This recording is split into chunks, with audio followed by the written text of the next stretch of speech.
असेल आणि इथे एवढ्या मोठ्या प्रमाणात महिला वर्ग तुम्ही सगळ्या आल्यात ते बघून मला विशेष आनंद झाला. कारण आम्ही अनेक शोजला जातोय पण महिलांचा असा मोठा गट पहिल्यांदा मी चित्रपटामध्ये बघते. सगळ्यात आधी तुमचे खूप खूप आभार. आणि गावातल्या मुलीला शहरात यायचं स्वप्न बघायचं असतं ह्याच्यात मला तरी पर्सनली काही गैर वाटत नाही. कारण मी स्वतः सुद्धा रायगड जिल्ह्यातल्या उरण तालुक्यातनं शहरात आले शिकायला आणि मी मुंबईत राहिले. पण शहर आणि मुंबई ह्या दोन्हीचा अनुभव घेतल्यानंतर जी एक मॅच्युरिटी येते किंवा एक वेगळी समज डेव्हलप होते त्याच्यावर भाष्य करणारा हा चित्रपट आहे.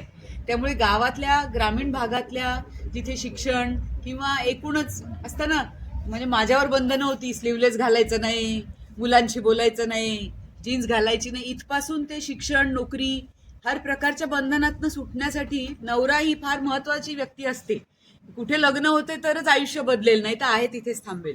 त्यामुळे ही गौरी ह्या कॅरेक्टरचं जे म्हणजे जे गाभा आहे की ती का रुसली आहे तुम्ही जे बघताय, ताट आपटून जाते, बोलत नाहीये, घर सोडून गेली, कारण सगळं स्वप्न तिची भंगली आहेत.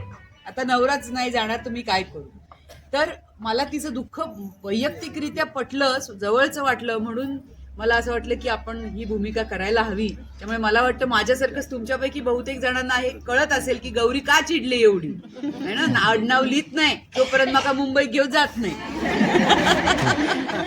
तर नक्की बघा अजून पुढचा चित्रपट आणि आवडला तर खरंच कळवा, सांगा सगळ्यांना बघायला.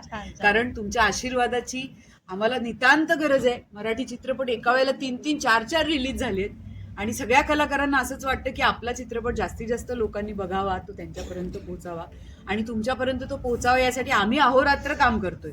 झोप होत नाही तरी आम्ही फिरतो, लोकांना भेटतोय. अर्थात आम्हाला आनंद आहे त्याच्यात, तुमचे चेहरे हसरे बघितले की बरं वाटतं. पण प्लीज चित्रपट बघा आणि पूर्वी बघालच आणि आवडला तर आवर्जून इतरांना बघायला सांगा. आणि थँक्यू सो मच.